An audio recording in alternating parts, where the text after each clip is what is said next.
Muy buenas tardes, tengan todos ustedes. Sean bienvenidos una vez más a una sesión del seminario Kratos, que es un seminario de estudios políticos de carácter multidisciplinario.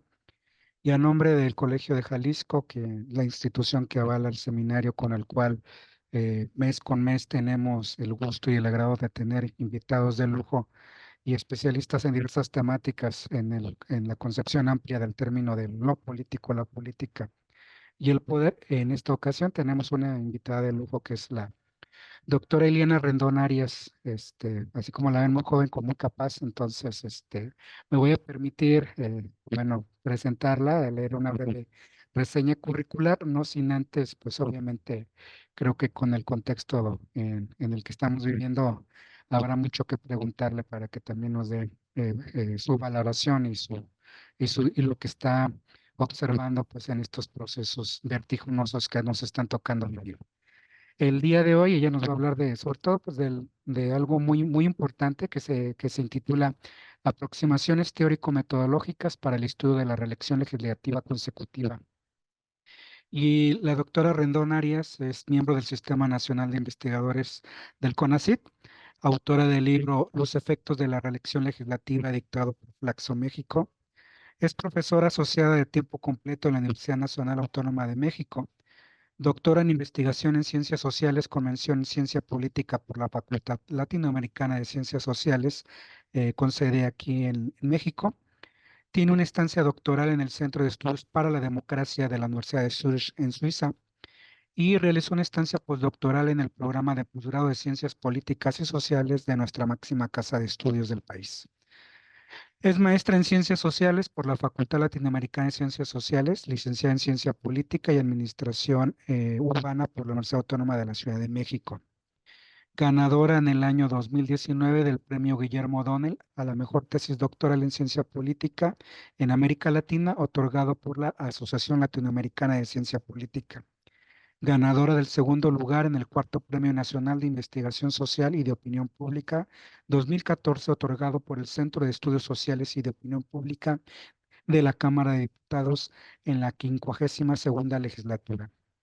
Ganadora del primer lugar en el segundo concurso de ensayo, Elecciones y Democracia, el papel del Congreso 2012, organizado por el Canal del Congreso, el Senado de la República, la Universidad Autónoma Metropolitana, la Universidad de Guadalajara, el Consejo Nacional para la Enseñanza y la Investigación de las Ciencias de la Comunicación, y ha escrito varios artículos, capítulos de libro, así como dictado ponencias y conferencias nacionales e internacionales acerca del comportamiento legislativo, la reelección y las reglas informales en comisiones legislativas del Congreso mexicano.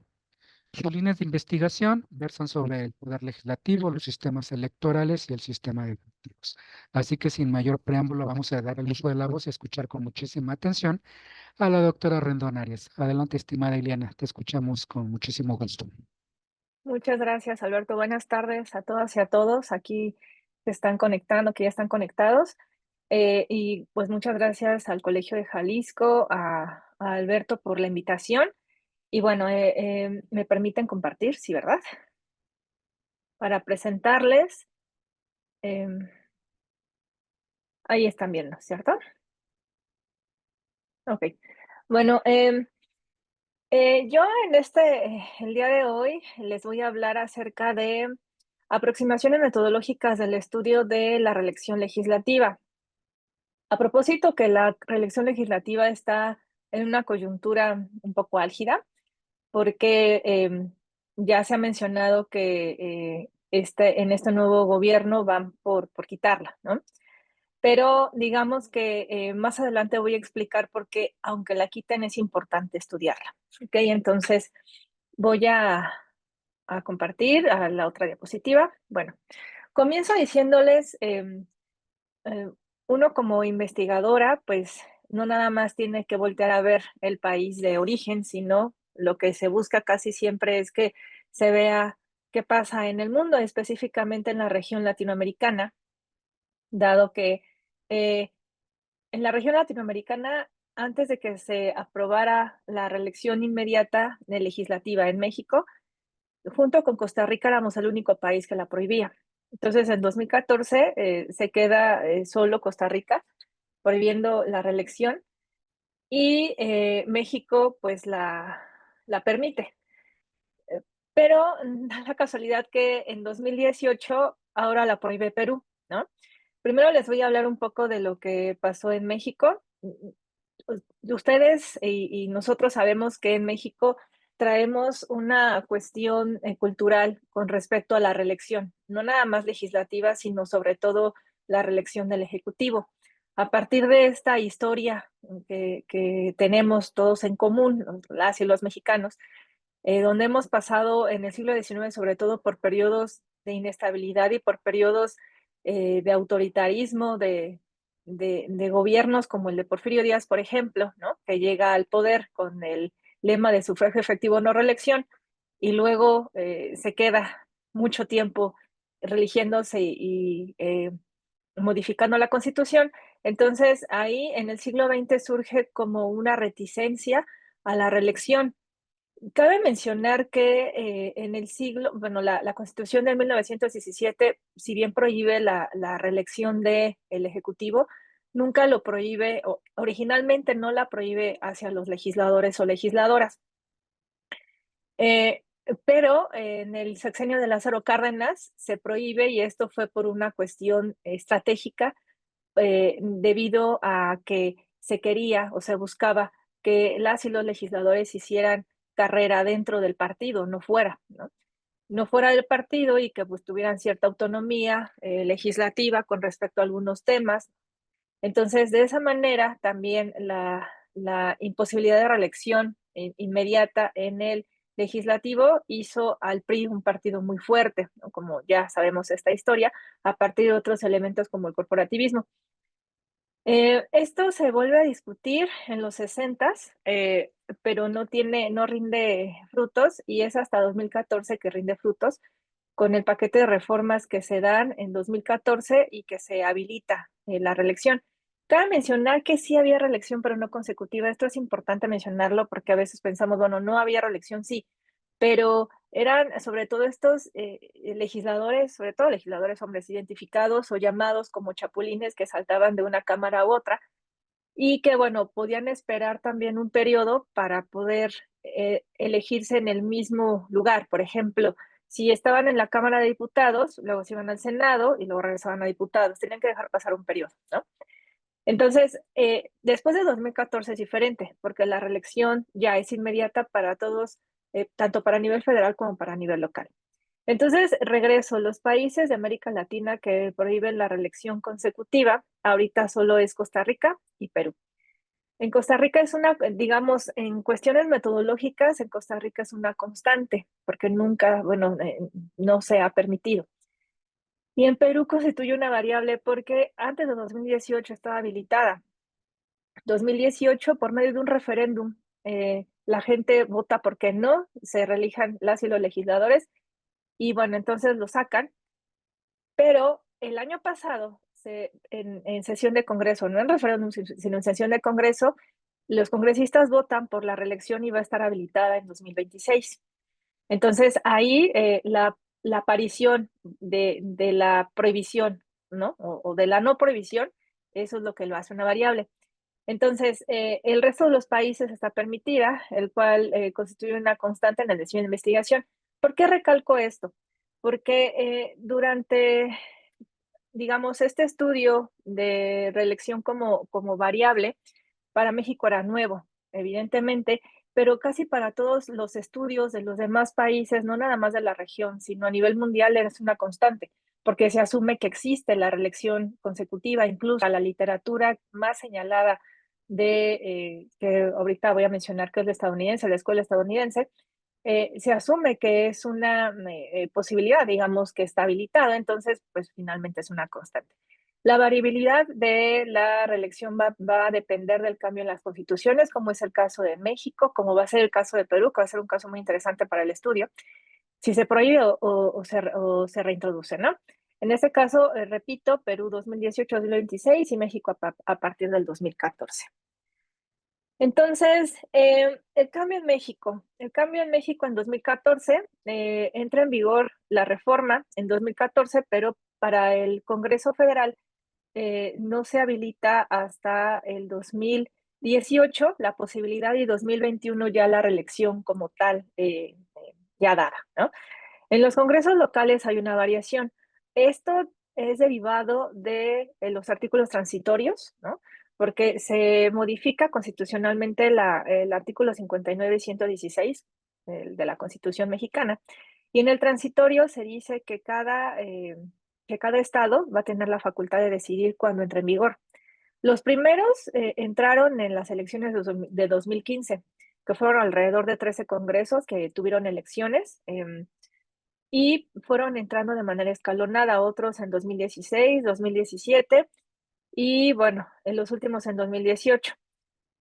Esto, digamos que, por ejemplo, ya está en vigor en 2014, entra la posibilidad en 2015, esos legisladores, legisladoras que se eligieron en 2015 ya podrían reelegirse en el siguiente periodo, ¿no? Hablando de los congresos locales. Y repito, hablando del federal, en la Cámara de Diputados específicamente, los legisladores que se eligieron en 2018 pudieron reelegirse en 2021. Y los del Senado, pues apenas ahora en 2024, recordemos que en el Senado son 6 años y en diputados son 3 años. Entonces, sí se puso límites a la reelección. La literatura, pues ahí señala que algunos, como Carey, señalan que cuando se ponen límites se cortan los incentivos. Y bueno, hay una crítica ahí, pero aquí en México sí se puso un tope hasta 3 periodos consecutivos, es decir, 12 años. Y hay una cláusula muy controvertida que se dijo que finalmente los partidos políticos no quisieron soltar del todo la capacidad de influenciar las decisiones de las y los legisladores. Hay una cláusula donde se dice que el legislador o legisladora que quieras reelegirse debe ser postulado por el mismo partido o coalición que originalmente se le dio la candidatura. Y si no, debe de renunciar eh, en el último periodo de la última legislatura, para postularse por otro partido.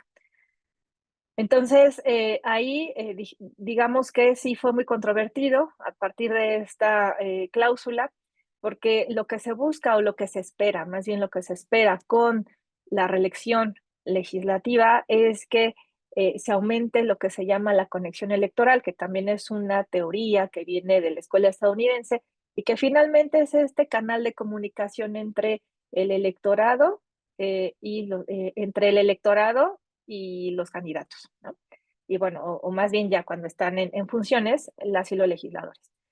Y qué bueno que esta cláusula pues podía mermar esa conexión, porque finalmente y casi siempre los y las legisladoras se ven enfrentadas en sus decisiones con respecto de quién depende su carrera. Si de la carrera va a depender del partido político, es muy probable que la disciplina, que acatar las decisiones del partido sea más fructífero para ellos y para su carrera, frente a lo que es pues hacerle caso al electorado, que los eligió, que está ahí, ¿no? Pero que algunas veces están contrapuestas las preferencias del electorado con las del partido. No son siempre las mismas y entonces el legislador o legisladora se encuentra en una disyuntiva. Y repito, la literatura nos señala que finalmente, y esto es un tanto lógico, pues que él o la legisladora va a elegir a partir de sus planes políticos, digamos, de permanecer en la arena política. ¿Ok? Entonces, a ver, y digamos, yo les acabo de hablar de los casos de Perú, de los casos de México, pero cuando se piensa en un diseño de investigación, lo que, digamos, el cometido de un diseño de investigación es no solamente que ese diseño quede para el lugar que estamos estudiando originalmente o que nos dio como pauta para estudiarlo, sino que sea general, ¿no? Digamos que este diseño de investigación, que sí les estoy hablando del diseño de investigación, tanto de mi tesis de doctorado, perdón, como lo del libro, ¿no? Finalmente es un diseño que podría replicarse para democracias competitivas con reelección, ¿sí? Y aquí fue novedad, ¿por qué fue novedad? Porque, repito, como todas en los estudios anteriores, la reelección era una constante, no se podían probar ciertos supuestos de la literatura. Entonces, En el caso de la investigación que yo llevé a cabo, pues como era una variable, entonces se pudieron ver de manera empírica y eso pues fue como un plus, ¿no?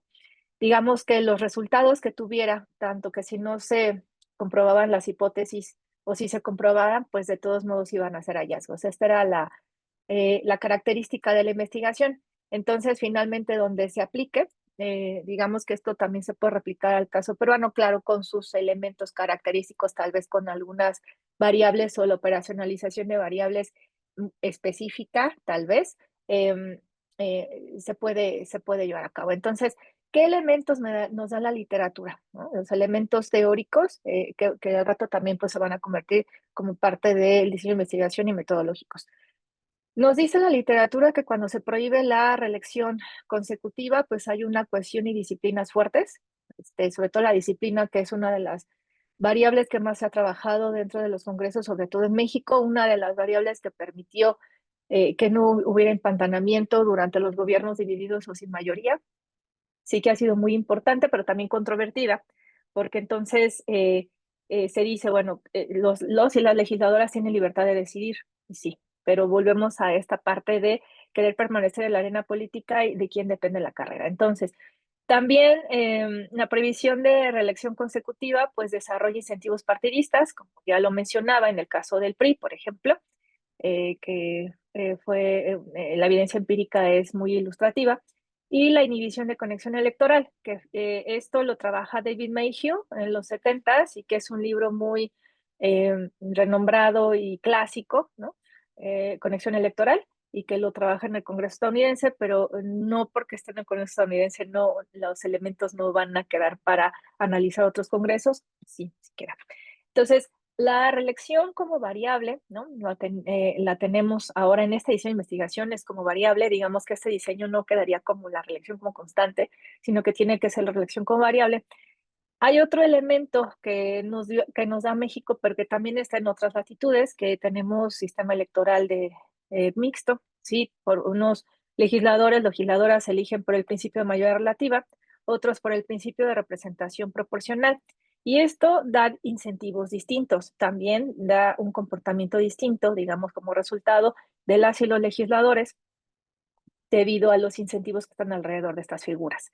Se piensa que la representación proporcional, bueno, se piensa y también está comprobado empíricamente, son más disciplinados porque finalmente aquí en México son listas cerradas. El legislador, legisladora, depende más del partido político, de la dirigencia para el lugar que lo vayan o que la vayan a poner. Todos sabemos que los que estén en los primeros lugares de las listas, pues son los que van a quedar con una curul, ¿no? Frente a aquellos que están en los últimos lugares. Mientras los de mayoría relativa se esperaría o se espera que tengan también más conexión electoral, pero que sean un tanto más, no quiero decir independientes, pero tal vez que fomenten la autonomía con respecto al partido. Entonces estos comportamientos distintos, sin meter la reelección, con la reelección, digamos, este sistema electoral pues va a tener efectos también distintos. Y el comportamiento no homogéneo derivado del sistema electoral, ¿sí? Como acabo de explicar. Entonces, los supuestos teóricos en torno a la reelección, repito, la conexión electoral, ajá, es por una parte. La otra, los legisladores buscan continuar con su carrera política. Aquí asumo ambición estática, es un supuesto, no es una variable. Todos y todas en las investigaciones asumimos supuestos teóricos.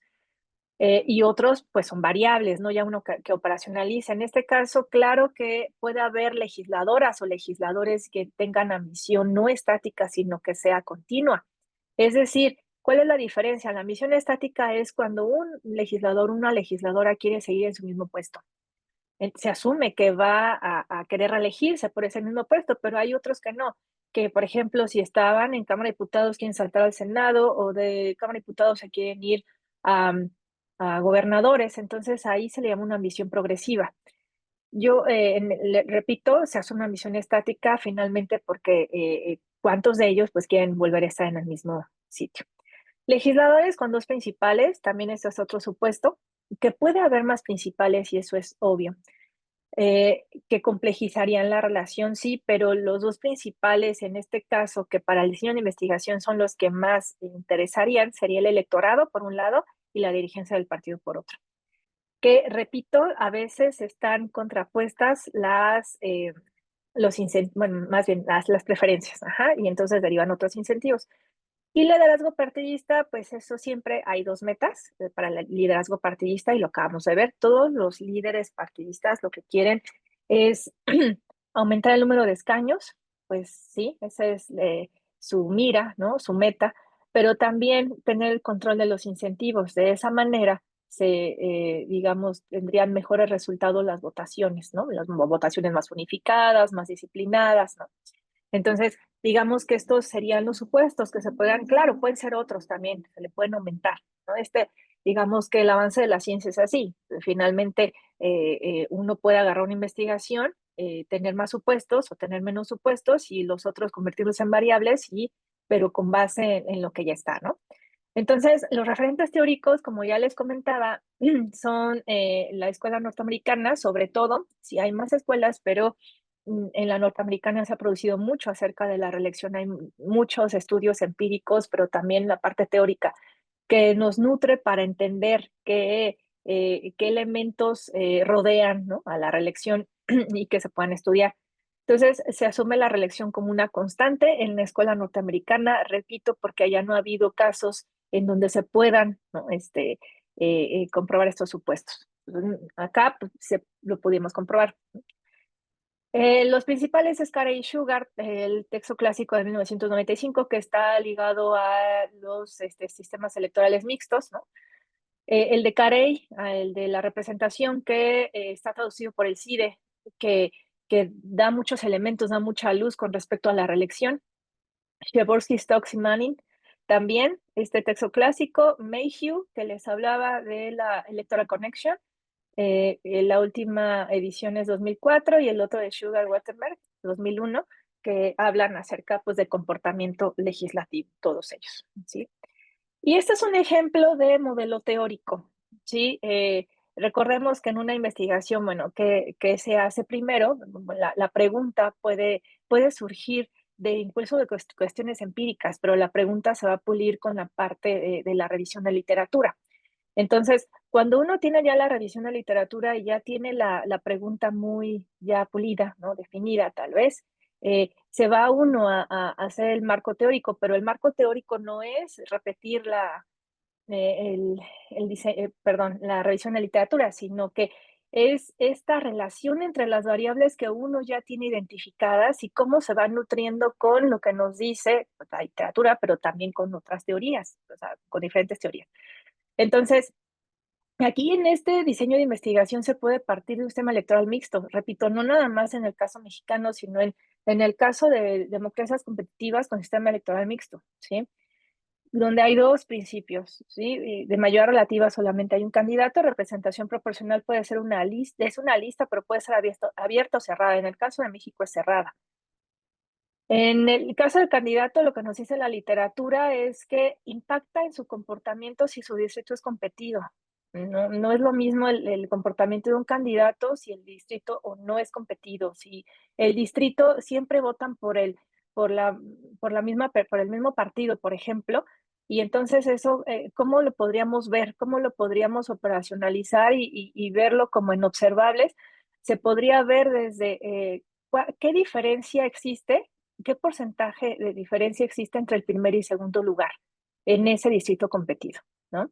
Entonces, si es amplio el margen, entonces no es un distrito competido. Finalmente están votando todos, casi todos los del distrito por un partido y el segundo partido pues se queda como muy rezagado. Finalmente, si el porcentaje es reducido, ahí sí tenemos un distrito competido. Entonces, también así se puede como observar, ¿no? Si hay elecciones internas de partido o no, también, por ejemplo, si hay una especie de primarias del partido o si se dan los puestos de manera, no sé, no hay una competencia, sino a lo mejor se dan por medio de una tómbola, como en el caso Morena, ¿no? Por ejemplo. Eh, y bueno, ahí también esa es otra variable. Y electores por distrito. Entre más electores, lo dice la literatura, ajá, es menos probable que conozcan al candidato. por el número de personas, ¿no? O es menos probable que el candidato o que la campaña llegue a todo el número de personas, pero si el distrito es pequeño, es más probable que lo ubiquen, ¿sí? O la ubiquen. En el caso de representación proporcional, puede ser lista abierta o cerrada, ya les comentaba, y lo que nos dice la literatura es cerrada, ¿no? Como en el caso de México, pero de todos modos, aunque sea cerrada, hay legisladores o legisladoras que tienen autonomía legislativa. Son estas personas o personajes, más bien, también por personajes que son este seniority, como se le ha manejado en la literatura, que tienen presencia política, por ejemplo, en los tiempos del PRI, ¿no? Un Beltrones, ¿no? Que finalmente sí han sido líderes del partido, pero aunque no sean líderes, tienen su propio capital político, ¿no? Entonces, finalmente estamos hablando de cierta autonomía y hay gente que no, ¿no? Entonces eso va a impactar también el comportamiento. Y abierta, y puede ser abierta y con magnitud de circunscripción si la magnitud es amplia o reducida, ¿no? Y bueno, entonces, ¿qué características del diseño, bueno, de investigación también? Aquí, por ejemplo, esta aproximación que yo le estoy haciendo, podemos tener a la unidad de análisis a las legisladoras o legisladores. Finalmente, el nivel de agregación por unidad de análisis es individuos. Estamos estudiando a las y los individuos, pero su comportamiento dentro de la arena parlamentaria. La unidad de observación serían los congresos en general, porque puede ser para congreso local, para congreso federal, ¿ok? Y la población potencial, como les comentaba, no nada más es México, no nada más es Perú, sino democracias competitivas con reelección, ¿sí? Inmediata, bueno, ahí me faltó poner, especificar. Y acá les comentaba la reelección como variable, la reelección legislativa inmediata. Acá una propuesta que yo hice fue una diseño de investigación cuasi experimental, que ahorita les voy a explicar por qué. Con un grupo de control, grupo de tratamiento y 2 tiempos. A ver, ¿por qué? Estos estudios cuasi experimentales, evidentemente de, vienen de las ciencias experimentales, como su nombre lo dice. ¿Y por qué es cuasi experimental en ciencias sociales? Porque no se pueden hacer igual que en ciencias experimentales. Entonces, por eso es cuasi experimental. No son estudios que se den con facilidad porque deben de estar las condiciones necesarias y suficientes para poder llevar este tipo de estudios a cabo. En el caso de México se pudo. ¿Por qué? Porque tuvimos un antes y un después. La reforma electoral de 2014 hizo posible que hubiera un antes y un después.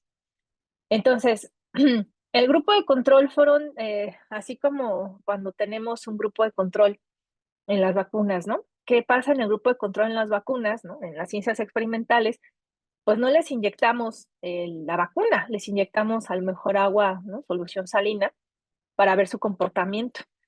En el grupo de tratamiento sí, por eso se llama de tratamiento. Y hay 2 tiempos, está antes de aplicar el tratamiento y después del tratamiento. Ahora pasémoslo a la parte social. En este caso, ¿cuál es el tratamiento? La reelección. Y van a decir, bueno, sí, pero cómo podremos observar a aquellos que no les podemos inyectar agua salina, obviamente? O sea, no, pero más bien aquí la idea es cómo, quiénes estaban todavía en no reelección cuando los demás ya estaban, ¿no? Digamos, ¿qué congresos locales, en este caso, por ejemplo, todavía no se habilitaba la reelección, pero hay otros que sí? Entonces, este es nuestro grupo de control, porque ya es el momento, digamos, después de la reforma constitucional, que podría ser el momento de tratamiento, el post-tratamiento, pues, pero ellos todavía no tienen reelección. Entonces, esos legisladores o esos congresos locales, ¿no? En este caso, o en el caso del Congreso mexicano, ¿quién sería? Pues sería el Senado, ¿no? Porque el Senado está desfasado con Cámara de Diputados. Entonces, en este caso, vamos a hablar del federal. El Senado no, diputados sí. Entonces, y se compara el comportamiento también entre cámaras, podría compararse. O también el comportamiento entre los congresos locales, por ejemplo, que se tardaron en meter en la reelección 2016 hasta 2017, otros hasta 2018, frente a los que ya la habilitaron en 2015. Ahora, las variaciones tema electoral de composición mixta, hay que también separarlos por mayoría relativa y representación proporcional, son 2 grupos distintos. La variable dependiente, en mi estudio original se compuso de 3 dimensiones, pero aquí nada más estoy poniendo como ejemplo la disciplina. Las 3 dimensiones que yo tenía era disciplina, partidera, cohesión y asistencia. La asistencia es importante porque también es parte del comportamiento legislativo, pero aquí vamos a enfocarnos en la disciplina porque la disciplina es uno, repito, de los factores que más se ha medido y más se ha estudiado en los congresos. Entonces, es dicotómica. Para hacer este estudio, bueno, pues de manera cuantitativa, uno hace variables dicotómicas, lo que dice la literatura, para atrapar la variación, ¿no? Es 1, 0. Entonces, de esa manera, pues, ¿hay disciplina o no hay disciplina? Variable independiente, pues es la reelección inmediata, pero no nada más se puede tener eso, se pueden tener variables moduladoras y se pueden tener de control.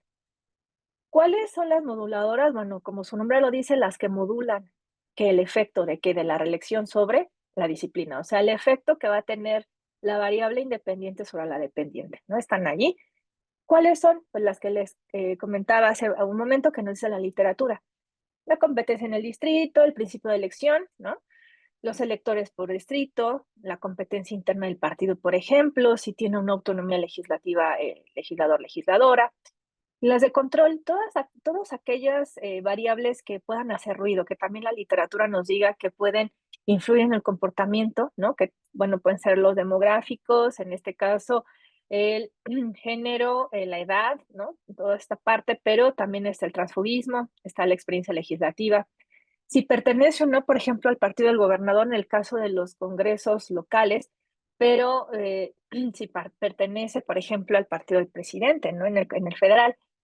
El tipo de iniciativas, una discusión álgida, no es lo mismo discutir una iniciativa, una reforma constitucional que una ley secundaria, y ustedes apenas lo acabamos de ver, ¿no? Y las indicadoras, que son ya más una cuestión metodológica del diseño de investigación, la indicadora de grupos, si era grupo de control o tratamiento, y si es también la indicadora, qué tiempo está, ¿no? ¿Qué tiempo está esta discusión de esta iniciativa, ¿no?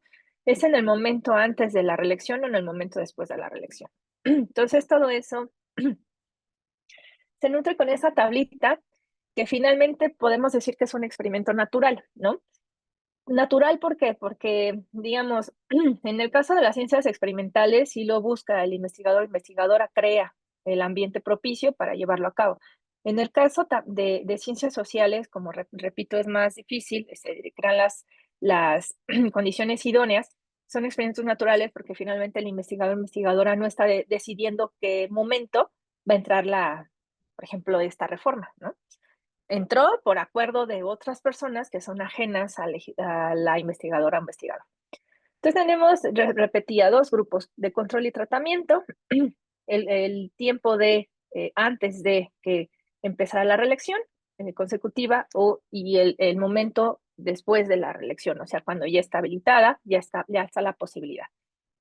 Entonces, cuando el grupo de control está en la fase de pretratamiento, o sea, antes de la reelección, pues es cómo se comporta este grupo, pero pues antes, o sea, sin necesidad de ver cómo es la incidencia de la variable de la reelección.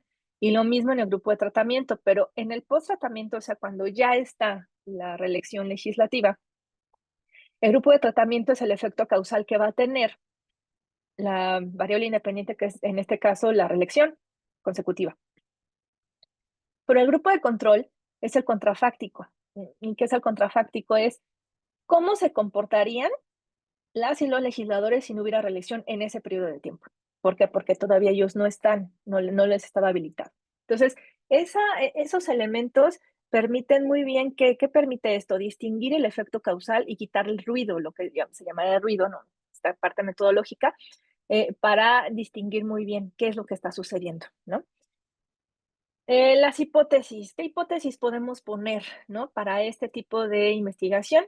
Pues las de principio de mayoría, no nos vamos con estas variables, a lo mejor las moduladoras, nos vamos con las moduladoras. Aquí puse nada más el principio de elección, que finalmente es es una de las principales en la literatura.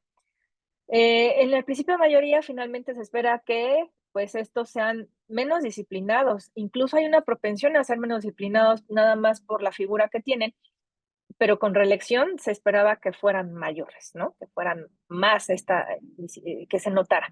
En el de representación proporcional, bueno, lo que se esperaba es que fueran más disciplinados, incluso en presencia de reelección. Los tipos de listas también podemos ahí establecer dos hipótesis distintas. De listas cerradas, pues se espera un efecto neutral o positivo, digamos, que no sea tan, que no incida tanto la reelección en la disciplina, es decir, que siga como siempre o incluso que pueda aumentar. ¿Por qué? Porque el legislador legisladora va a depender del partido para reelegirse, ¿no? Que lo ponga en la lista. Finalmente, en listas abiertas no.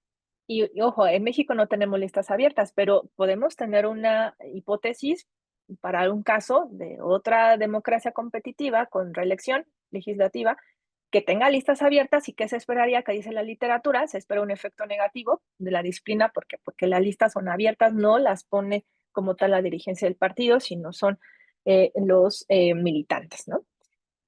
Y bueno, a ver, entonces, los resultados del caso mexicano específicamente, que estos resultados del caso mexicano nos pueden dar luz también, repito, a la literatura. ¿Por qué? Porque se pudo comprobar con evidencia empírica lo que la literatura decía, ¿no? Eh, se, eh, yo en mi caso construí una base de datos, ¿no? También se puede estudiar a lo mejor desde otras perspectivas. Yo lo hice desde, digamos, con esta técnica de análisis base de datos tipo panel, en donde se comparan a los legisladores y legisladoras con ellos mismos. ¿Cómo con ellos mismos? Dos fases en el tiempo. O sea, antes de la reelección, ¿cómo votaban antes de la reelección? ¿Cómo votaron las iniciativas? No importa si hayan estado en congresos locales o federal. ¿Y cómo votaron después de la reelección? ¿No? Entonces, son comparar a ellos mismos en dos periodos distintos.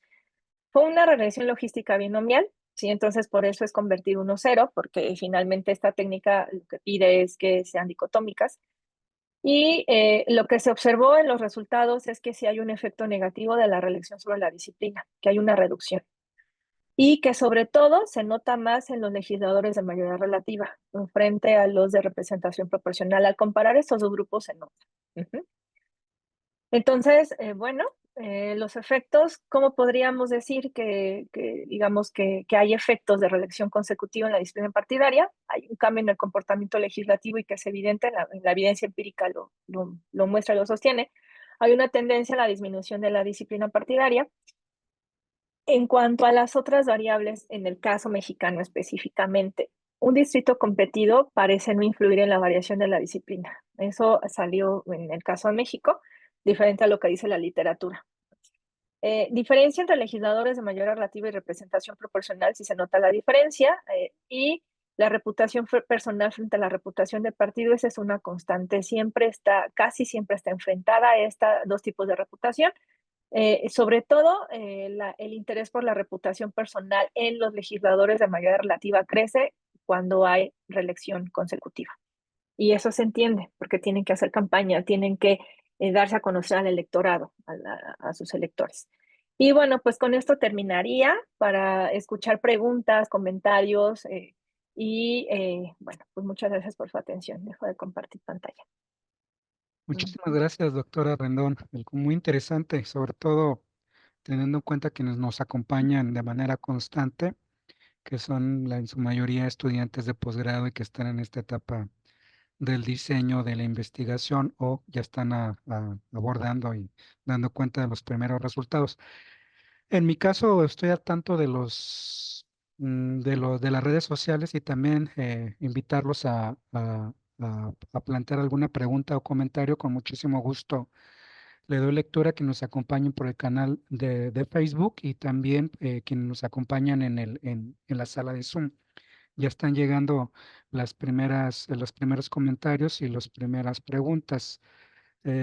Bueno, igual el doctor Javier Rosiles, excelente ponencia y pregunta, ¿es para el caso de México serán recomendables las listas abiertas? Esa es una primera pregunta, invitarlos. Yo, obviamente, a reserva de que lo que tengan que decir los asistentes, yo tengo una pregunta, estimada Ileana. Por ejemplo, sobre todo en este tipo coyuntural y atendiendo pues a tu experiencia, tu expertise. es precisamente, es una inquietud, más bien quiero escuchar tu valoración y tu opinión con respecto pues a, si pudieras desmenuzarnos o darnos tu punto de vista de precisamente esta idea de echar para atrás pues esto de la reelección de los legisladores. Digo, de alguna forma va a haber efectos políticos y que nos dijeras en sí, como tú sabes, cada propuesta de reforma electoral tiene una intención política, es decir, ¿qué hay detrás pues de esto, ¿no? Y cómo la valoras. Y otra que a lo mejor, bueno, muchos dirán que no somos expertos en temas pues, del Poder Judicial, pero ¿qué pasa cuando metes a, pues, a este poder que no estaba, creo que no ocurre en todo el mundo, salvo que nosotros vamos a una experiencia inédita de meter a las dinámicas electorales, pues a los juzgadores, no sé qué escenarios avisoras, ¿no? Sobre todo en esto que sí es muy revolucionario al respecto y creo que no hemos tenido tiempo de, de dimensionar pues los efectos que nos puedan traer esta reforma judicial. Ernesto Gama te dice excelente exposición, muchos saludos. ¿Y qué te parece este primer batería de preguntas? E invitarlos también a que sigan planteando las preguntas. Hay mucha asistencia en el Facebook, entonces para aprovechar tu asistencia virtual. Esto sería de entrada las primeras inquietudes. Muchas gracias, Alberto. Sí, bueno, comienzo con la de estimado Javier. Saludos a Javier. En el caso de México, listas abiertas, este fue un tema digamos, se dio mucho o se dijo mucho cuando empezó a decirse que se iba a remover la representación proporcional, ¿no? Aquí son dos temas fuertes en este nuevo gobierno, que sería quitar la representación proporcional y quitar la reelección, ¿no? Entonces, yo considero, y yo lo dije en algunos otros espacios, para mí, desde mi punto de vista, pero no nada más desde mi punto de vista subjetivo, ¿no? Sino de manera más objetiva y como por la preparación que he tenido y la experiencia en el Congreso, los estudios del Congreso, para mí es un error quitar la representación proporcional. Finalmente, considero que, y también entiendo por qué el partido en el poder quiere hacerlo, ¿no? Los escaños, se llevaría mucho más escaños, ¿no? Solamente quedarían dos partidos. Lo que hay que entender que cuando es un sistema mayoritario, ¿no? Como los teóricos de los temas de partidos nos dicen, esto tiende al bipartidismo. Entonces, finalmente los partidos pequeños saldrían de escena. Para muchas personas, y digamos para la popular, claro, sería bueno porque se ha tildado a los partidos pequeños de partidos rémoras. Y bueno, pues finalmente en algunos casos es cierto, ¿no? En algunos más que otros. Pero esto no quita de que también finalmente cómo empezó, por qué empezó la representación proporcional a representar a las minorías, a representar visiones distintas a los partidos mayoritarios o los que ganaban más escaños o más, se llevaban más votos, pues. Entonces, finalmente, no se quiso quitar del todo la parte mayoritaria, ¿no? Y no se quiso virar hacia un sistema de representación proporcional o de representación, nada más, sino dejarlo mixto. Entonces, yo sería de la idea que una de las salidas es abrir las listas. O sea, no Mm, quites la representación proporcional, abre las listas. Y si aquí, y el señalamiento es, tú como, eh, tú como coordinador de bancada, o bueno, más bien también como líder de partido, tú decides quiénes están en las listas y por eso se disciplinan y por eso te rinden pleitesía, etcétera, etcétera. Y entonces, ¿qué pasa con el electorado, no? Como lo dije hace rato, bueno, pues se sienten de pronto no representados, ¿no? Ese es un tema ahí también de representación, de cuestiones de representación, pero si ese es el señalamiento, entonces abre las listas, ujú, ábrelas de cierta forma de que el dirigente de partido no elija quién va a estar en las primeras posiciones, sino que sean pues militantes o si quieres abrirla más, pues entonces no nada más militantes, ¿no? Entonces, Creo que esa sería una salida más, más pues mejor, o sea, una salida mejor a quitar a la representación proporcional. Esa es mi opinión, ¿no? Y yo espero que antes de que se vaya a quitar la representación proporcional se hagan foros, ¿no? Que escuchen estas posiciones, porque sí es importante mantener ahora. eh, eh, un partido mayoritario siempre va a proponer, pues, lo que le convenga al partido mayoritario, sea quien sea, ¿no? Más allá de que si somos o no simpatizantes, sea quien sea, el comportamiento de los partidos es así. Digamos que en la parte racional, que decía, pues quieren ganar más escaños, quieren ganar más, y eso es lógico. Pero no, tampoco están pensando, o sea, a veces los partidos mayoritarios piensan que siempre van a ser mayoritarios o que va a durar mucho tiempo en que no sean mayoritarios. Entonces, va a llegar un momento en que ellos mismos no sean mayoritarios y con esta reforma, pues no la van a tener fácil. Ellos también pueden salir de la escena política cuando ya no sean mayoritarios. Entonces, creo que es una visión cortoplacista quitar la representación proporcional. Desde mi punto de vista, incluso atendiendo al pragmatismo político, es cortoplacista, ¿no? Eso por un lado. Por otro lado, lo que comentabas tú, Alberto, de echar para atrás la reelección inmediata, ese es otro punto también importante, porque por lo que veo sí se va a echar para atrás, porque la reelección no es algo muy popular. Eh, se, es- Se tiene la idea de que entonces cuando se reeligen, se enquistan y ya no lo sacas, ¿no? Pueden enquistarse incluso si no hay reelección inmediata, y ya lo vimos. Hay muchos perfiles que estaban brincando de cámara en cámara y puede ser igual. El asunto aquí con la reelección es atender la profesionalización legislativa, porque había muchos legisladoras, legisladores que llegaban a las cámaras sin saber, no nada más de materia legislativa, sino de la comisión en la que les toca. Y eso era gravísimo, porque de pronto, me acuerdo mucho, cuando estaba estudiando el Senado, ¿no? En tiempos de Fox, que fue parte de la tesis de licenciatura, me encontré, por ejemplo, de unas iniciativas de la Comisión de Salud y lo documentaron, no recuerdo qué periódico lo documentó, ni siquiera lo debatieron, o sea, ni siquiera sabían de lo que estaban hablando, solo firmaron y dictaminaron.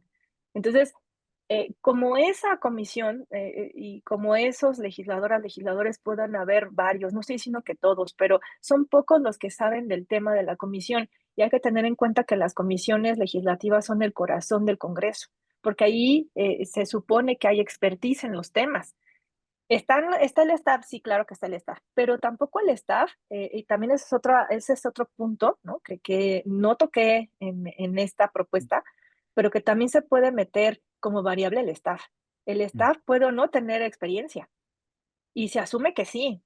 A veces las y los legisladores jalan a sus allegados y más que experiencia es de confianza, ¿no? Entonces, ¿qué pasa con los temas que están en las comisiones? ¿Cómo se debaten, no? Más allá de las comisiones álgidamente políticas, que ya sabemos que es puntos constitucionales, Hacienda, demás, pero también están otras que no son álgidamente políticas y que casi siempre era una constante que los líderes de partido mandaban ahí a los perfiles menos políticos o con menos seniority a las comisiones menos importantes para ellos, como era educación, ¿no? Por ejemplo, cultura. A lo mejor no es redituable políticamente, pero sí es muy importante para el país. O sea, ¿qué pasa? Y que pongas a personas que no tienen experiencia. Entonces, finalmente lo que se piensa con la reelección es que personas que tengan experiencia, que ya hayan estado en esta comisión, repitan el cargo y solamente pueden ser 3 periodos, pero que se vayan nutriendo de esta experiencia, igualmente el staff, y que pues sean mejor, saquen mejores dictámenes, pero también saquen mejores iniciativas, ¿no? En respuesta, pues sí, no nada más al partido, sino también a cuestiones ciudadanas, ¿no? Entonces, bueno, en ambas yo veo que es un error también quitar la reelección.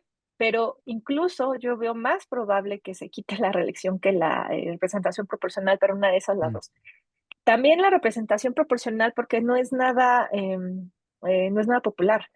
También esta fama que se ha creado alrededor de estos legisladores, que nadie vota por ellos. En realidad hay que tener en cuenta que sí votamos, o sea, de manera indirecta, pero sí se vota. Cuando uno tiene la boleta y acá adelante está el nombre del legislador, legisladora de mayoría, uno voltea la boleta y está la lista.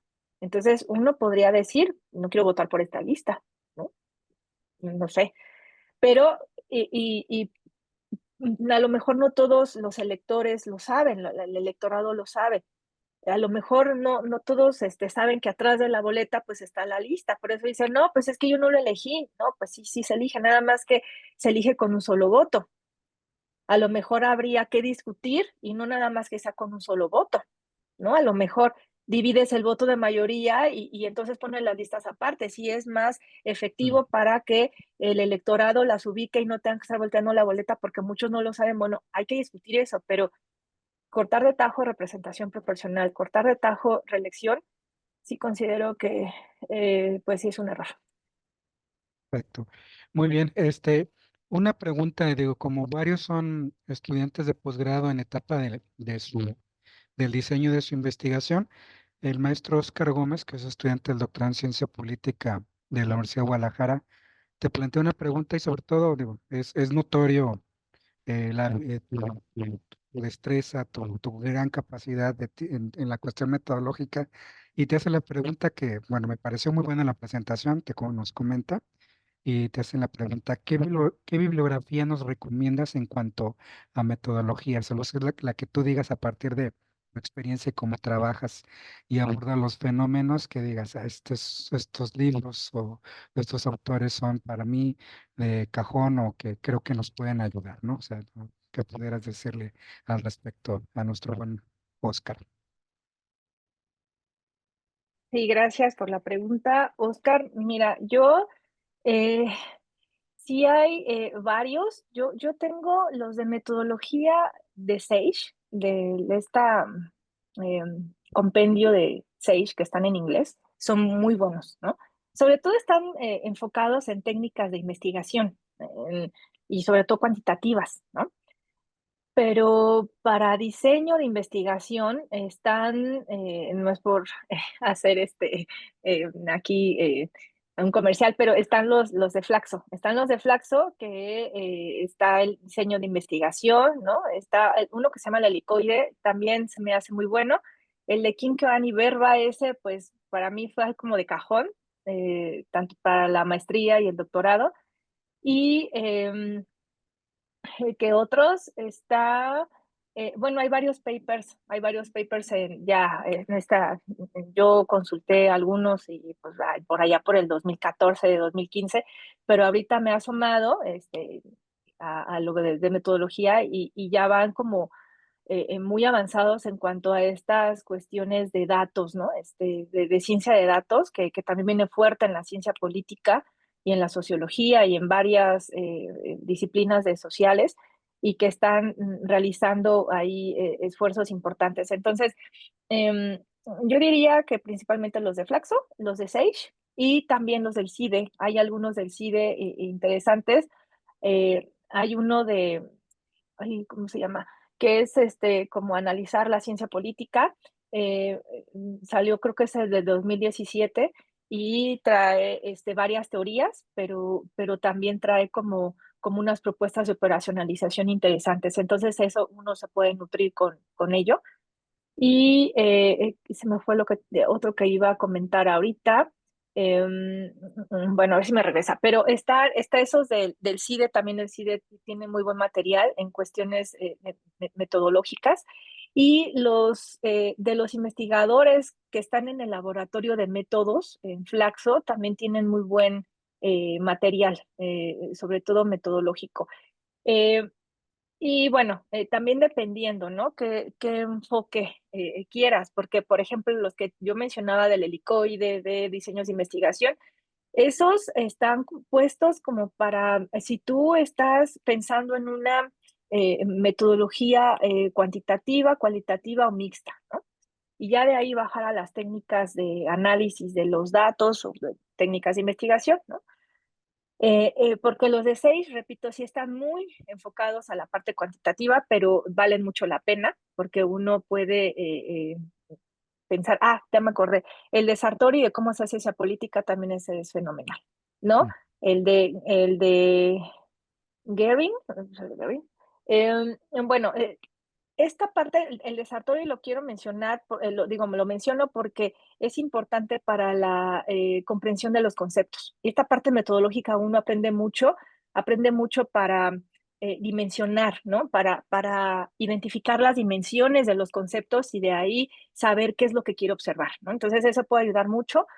Y repito, ya los demás que dije, ya en algún momento, si me acuerdo o hago un listado, se lo comparto a Alberto y que se los pase, ¿no? Sí. Perfecto, no, me parece muy bien. Si nos compartes bibliografía y material, se los hacemos llegar a quienes estén inscritos y quien igual que esté interesado, pues obviamente nos contacta y se los hacemos llegar con muchísimo gusto. Estoy revisando las redes, ya no hay preguntas, no hay comentarios, también aquí en los asistentes de Zoom, digo, no sé si quisieran hacer otra pregunta, un comentario.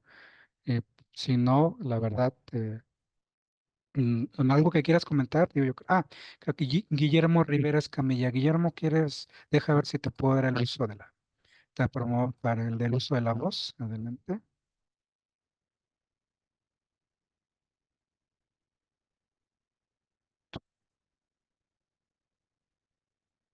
Listo, ya puedes hablar o todavía no. Adelante, Guillermo.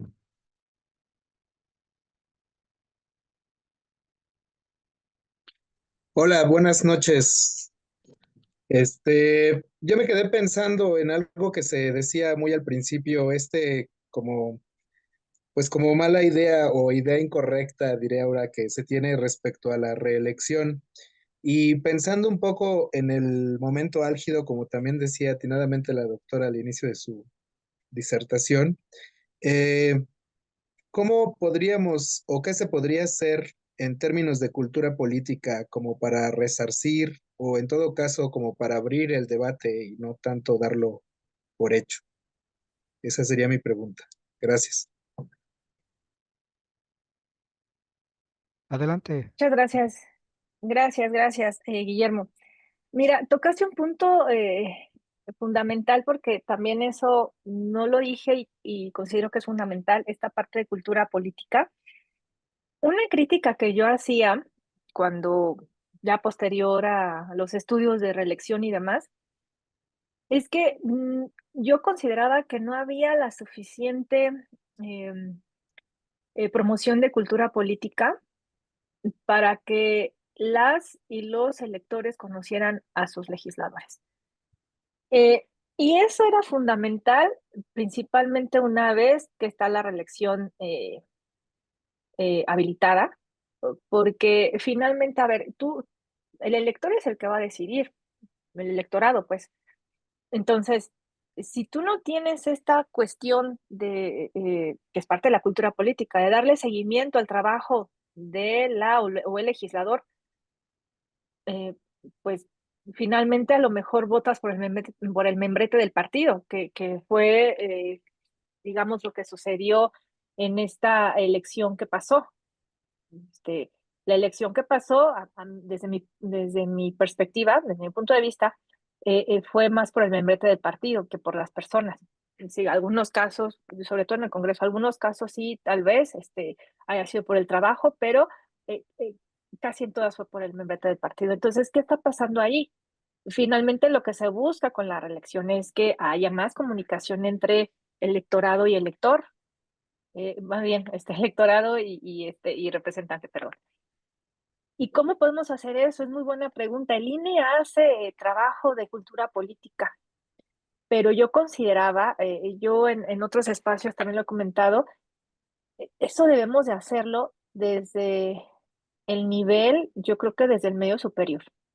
O sea, que haya vinculación de cultura política del instituto, de los institutos locales con las y los estudiantes de media superior, o incluso a lo mejor nos vamos a la secundaria, pero yo diría tal vez media superior. ¿Por qué? Porque los chicos y chicas de media superior están próximos a votar. Algunos ya de últimos años ya votan y se van repitiendo elementos que repetían o que repiten en su casa. Finalmente, esta cultura política que sí nos permea, que está en las casas, pues a veces gana, ¿no? Eh, eh, a veces se sigue diciendo, ¿no? Pues, ¿qué me van a dar si voto por ti, ¿no? A veces lo dicen en broma, pero lo que preocupa es que no sea en broma. Entonces, ¿qué pasa? Que creo que esta parte de la formación ciudadana que deben tener los modelos educativos desde el bachillerato debe de ser más constante en el sentido de acercarlos al trabajo legislativo y que ellos lo piensen como algo cercano, no lejano, ¿no?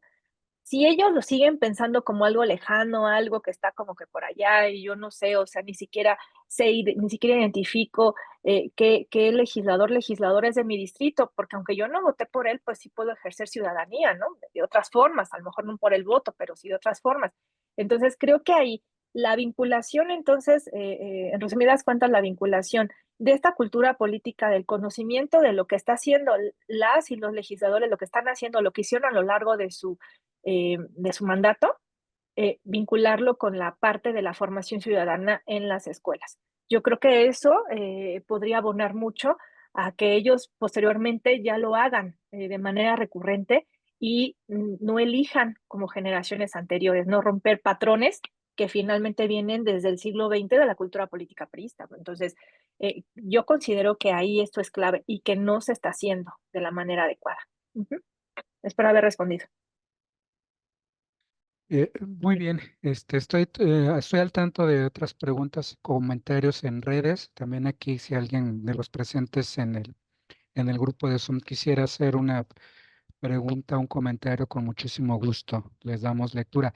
Ahorita que te los estaba escuchando, estimada Liliana, quisiera preguntar, me queda muy claro con algunos otros colegas que también trabajan congresos, ya sea el federal o locales, precisamente una temática que por un buen tiempo los ocupó, que era la profesionalización. Y bueno, decías que había de alguna forma cierta evidencia que apuntaban a ciertos aspectos de los legisladores un poco más profesionales. Obviamente faltaba mucho por hacer, ¿no? Y en vista de esto, digo, de algo que puede ser ya inminente, que ojalá, por eso dices, habrá que abrir el debate, pero pues parece que sí, de desaparecerla.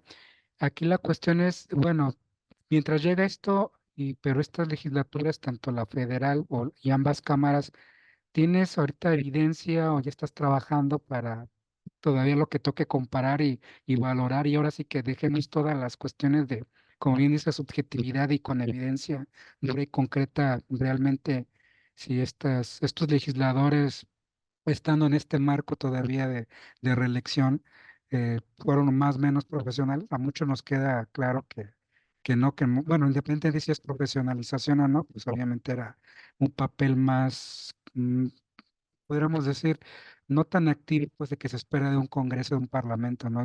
Alguien diría que es su misión, y las iniciativas pasan en automático. Creo que eso ha sido muy, pues muy lamentable, ¿no? ¿Qué tendrías que decir al respecto? Si estás haciendo ya esa recabación de datos y obviamente con evidencia en mano, pues decir, valorar pues estas legislaturas en particular, ¿no?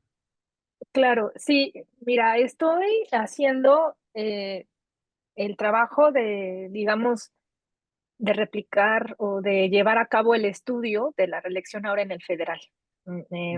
Con los datos que se tienen en el federal, me está llevando un poco de tiempo porque, digamos, como la base de datos anterior, fueron 18.315 observaciones y que fue una base de datos construida, aquí también es construida. Entonces me lleva mucho tiempo construir la base. Entonces, pero sí, lo estoy haciendo. Otra cuestión que mencionabas y que es súper interesante, pero que mucho se ha señalado. Estas legislaturas del gobierno de López Obrador han sido sumisas, ¿no? Y pero fíjate que encontré un dato muy interesante, porque por ahí hice un trabajo de la relación ejecutivo-legislativo en estos periodos, y con información del sistema de información legislativa, ¿no? Por ahí decir, en gobernación, eh, saqué los datos de cuántas iniciativas presidenciales, o más bien del porcentaje de iniciativas presidenciales que se aprobaron desde Fox hasta la fecha, o sea, de los gobiernos de Mm, alternancia, ¿sí? Eh, con, Se mantienen tanto con Fox, Calderón y Peña Nieto arriba del 70%, y con López Obrador es abajo del 60, o sea, está entre el 60 y tantos, o sea, son como 10 puntos porcentuales de diferencia. ¿Qué pasó ahí? O sea, hay varias iniciativas que se quedaron en comisiones, que no pasaron, que ya no pasó el dictamen, ¿sí? Habrá que ver qué iniciativas, claro está. mm, Pero llama la atención, sí, este récord, porque esto finalmente, ya hablando en temas politológicos, es una anomalía para mm, las relaciones ejecutivo-legislativo en un gobierno con mayoría. Es un gobierno con mayoría. Finalmente entró con mayoría absoluta y luego ya, pues ya la pierde en 2021, ¿no? Sobre todo hablando en diputados. Y en el Senado, pues con estas relaciones ríspidas entre el coordinador de bancada, ¿no? En este caso Monreal, y todos los enfrentamientos que hubo, que finalmente pues Monreal pues también jugó mucho con su autonomía legislativa, que justamente yo hablaba de ello, ¿no? Hasta cierto punto se pudo separar, ¿no? De las indicaciones de partido, ¿no? Y después ya no.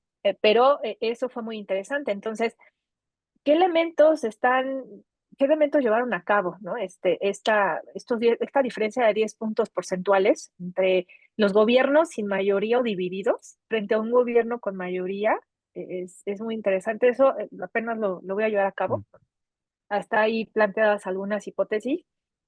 Y la idea es compararlo también con el gobierno de Claudia Sheinbaum, porque ella sí, pues es una mayoría que arrasó, ¿no? Y las voces, ¿no? Las opiniones alrededor pues, de los medios, etcétera, dicen que pues va a ser como una oficialidad de partes, ¿no? Un poco como lo que había en el PRI. Y digo, tal vez sí, hay que ver a las reformas más álgidas. O sea, ahorita ya vimos esta de la reforma judicial, no me queda duda que hubo disciplina, o sea, eso se vio, se palpó. Pero hay que ver qué pasa ahora con Claudia, porque no vamos a estar en el mismo contexto. Y tampoco puedo decir que va a ser igual que el PRI, porque había otros elementos que no tiene Morena, ¿no? O sea, el contexto es distinto, el corporativismo, bueno, pues no hay como podemos, pero finalmente la disciplina sí va a decir mucho. Y esto va a tener mucho que ver con qué tanta disciplina ejerza Claudia al interior del partido. La fuerza de Claudia al interior, ¿no? mm, Eh, la forma en que va a manejar a los grupos al interior. Todos los partidos tienen grupos, bueno, todos los partidos hay facciones, sí, ¿cómo va a manejar esto para que esa disciplina no disminuya, por ejemplo? O si va a disminuir, y qué elementos van a permitir que disminuya, ¿no? O qué mm. perfiles, por ejemplo, también. Entonces, ese dato, te digo, se me hizo muy interesante, porque es total una anomalía para un proyecto de investigación. Y en relación a lo otro, de la profesionalización, bueno, pues estaría ligado con los resultados que ya tuviera a partir del análisis que haga con respecto a la reelección en el Congreso Federal, ¿no? Que déjame decirte algo también interesante. Esta cláusula que decían que, bueno, pues era pues negativa, ¿no? Para la conexión electoral, porque pues amarrabas a los y las legisladoras al partido político y los tenías ahí amarrados porque pues se tienen que postular por el mismo, por la misma coalición. ¿Qué pasa? Que esto sí se vio mucho porque una de las cuestiones que les dijeron a los legisladores, o de los requisitos, es que metieran cartas de intención. Cuando se quisieran postular, todos tenían que meter una carta de intención y mandarla a la mesa directiva, por ejemplo, de diputados. Y te voy a decir, se recibieron más de 400 cartas de intención del Congreso, de diputados federal. Y bueno, pues entonces dices, pues ya casi, o sea, la mayoría se quería reelegir, ¿no? ¿Y qué pasó? que después pasaron por el filtro del partido Mm, y menos de la mitad se religió. Entonces ahí te se está dando un indicador de que los partidos políticos no han soltado, que digamos no hay tanta libertad como se esperaría, que finalmente sí es una reelección sui generis en México, que digamos, diferente a lo que te dice la literatura, que la literatura, pues, de lo que te habla es una reelección un tanto, no tan amarrada al partido, que es más libre en ese sentido. En México, pues, es distinto. Entonces, habrá que tomar en cuenta también eso, ¿no? Debe estar como parte de las explicaciones, tal vez, de las conclusiones o meter una variable, no sé, pero sí fue interesante ese ejercicio. La mitad, menos de la mitad, repito, se religió. O sea, no es nada más que sea reelecto, sino que menos de la mitad de los de las cartas de intención obtuvieron como que el visto bueno del partido para que se pudieran reelegir. Entonces, bueno, ese es otro tema importante alrededor de. muy Ujú. bien. Voy a leer un comentario que acaba de llegar de Alfredo Pérez. Es un saludo para la doctora Iliana. Muchas felicidades por su presentación. Fui su compañero en la Universidad Autónoma de la Ciudad de México y quisiera saber qué papel juega la cultura comunitaria en la democracia actual y de qué manera infiere en el votante actual. Muchos saludos para Alfredo, cómo no. Pues la cultura comunitaria es todavía un poco más, digamos, una dimensión más densa que lo que me decía Guillermo de la cultura política, porque la cultura comunitaria, pues, implican valores, costumbres arraigados dentro de, ¿no? Entonces, finalmente esto sí, yo no me he metido mucho en estos temas, lo he de señalar. No he estudiado a la cultura comunitaria como un elemento eh, o como una variable que incida en la democracia, ¿no? O en este ejercicio de elegir representantes en el Congreso, pero desde los estudios legislativos que sí lo mencionan, finalmente pues sí tiene un peso relevante y sobre todo en cuestiones en México serían cuestiones regionales, ¿no?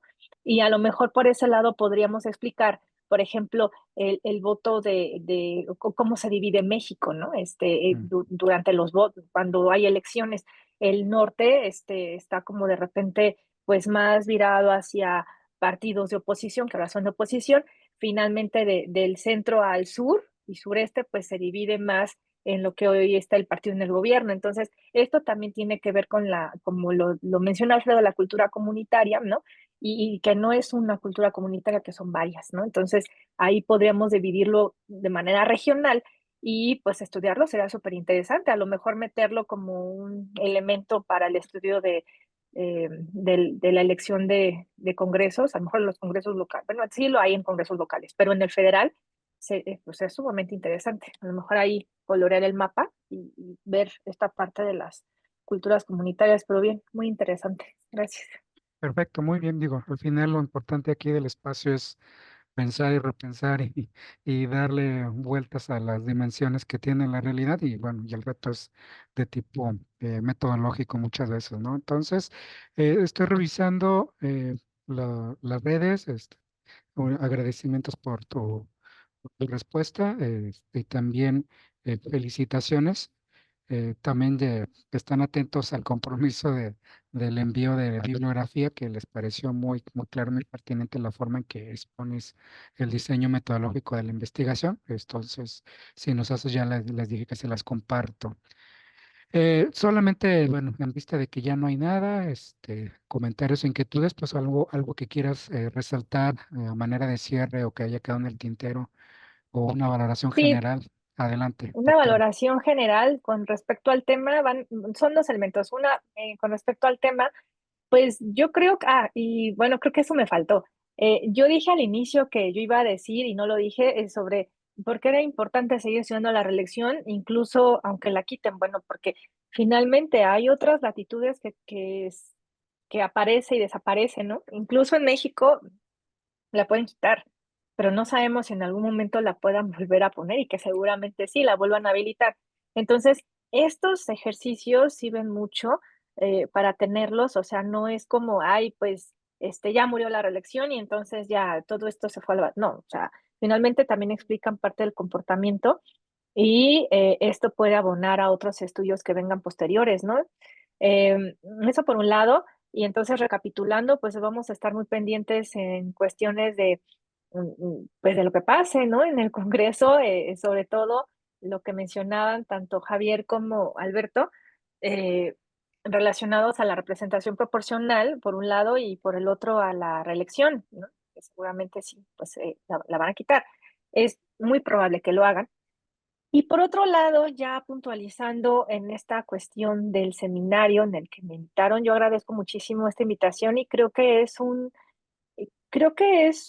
ejercicio muy bueno el que se hace, porque pues cuando me invitaron vi los y las invitadas, ¿no? De todo el año, y son temas que están en boga, son temas muy interesantes que seguramente eh, traen consigo más preguntas, pero también seguramente empatan con las preferencias de las y los estudiantes con relación a sus proyectos de investigación o tesis, ¿no?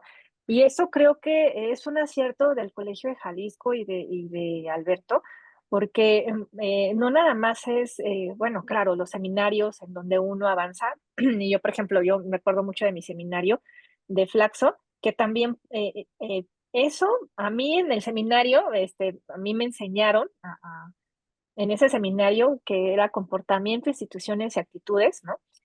Me enseñaron a la metodología así como o sea, las pongo y así me la explicaron y así lo entendí siempre. Entonces, buena parte de la formación que tengo, si no es que casi toda, bueno, desde la UACM también, que tuve profesores buenísimos de metodología, pero también acá en Flaxo, buena parte de la formación y de entender así, ¿no? De proponer un proyecto, proponer o tener claridad en algunas cosas o en varias cosas, eso se debe a los seminarios que seguramente ustedes también, o sea, se hacen los seminarios de tesis y que avanzan mucho y sobre todo se avanza cuando hay compañerismo y cuando se apoyan entre unos y otros y se leen, eso también, o sea, mis compañeros también fue un aprendizaje excelente. Y eso creo que hay que acostumbrarse porque uno se va entrenando, ¿no? A leer al otro o a la otra, a detectar cosas que la otra o el otro no ve y que realmente son habilidades que uno va adquiriendo para después analizar otros textos o de, así, desmenuzarlos, ¿no? Pero aparte de todo, ustedes tienen este seminario, ¿no? Que es temático, pero también les pueden aportar cuestiones metodológicas, teóricas y a lo mejor ejemplos de cómo abordarlas. Eso es buenísimo, ¿no? Y pues yo felicito al colegio y felicito a Alberto por la iniciativa y yo espero que este seminario siga, ¿no? Siga y ojalá nos podamos ver ya en algún momento, no nada más virtual, sino de manera presencial. Muchísimas gracias. Al contrario, estimada Iliana, doctora Rendón, quienes hacen el seminario, obviamente desde luego son los ponentes que nos obsequian, dan parte de su tiempo y nos comparten su sapiencia. Por eso más bien agradecerte a ti por el espacio y el tiempo que nos brindas. La mayoría son estudiantes en formación para ejercer este oficio de la investigación. Y entonces, digo, también ya se sumó el maestro Ernesto Gama, que también es consejero en el INE también, o funcionario, no recuerdo, y una disculpa sí, por el error, pero también se anota para la bibliografía, entonces ya, ya hay varios anotados y si nos haces ese eh, si nos compartes esa bibliografía, sobre todo teniendo en cuenta que de la forma en que se trabaja también es muy sólida, el rigor metodológico, yo creo que les va a ayudar mucho ese que expresas, que te nutriste y del cual pues, es Flaxo, también sí, de que tienen este sello, ¿no? Entonces es muy bueno compartir y dialogar y ver perspectivas y al contrario, reiterarte nuestro agradecimiento y que nos acompañes y pues obviamente en esta idea de despedirnos, agradecerle de nueva cuenta a la doctora Rendón Arias parte de su tiempo, al que nos asisten de manera regular cada mes al seminario Kratos y quienes nos acompañan por las redes sociales, que a nombre del Colegio de Jalisco, agradecerles su puntual asistencia, la atención y el tiempo que también nos obsequian y pues desearles muy buenas noches y decirles que nos vemos en la próxima sesión. Hasta luego y que descansen. Muchas gracias. Hasta luego.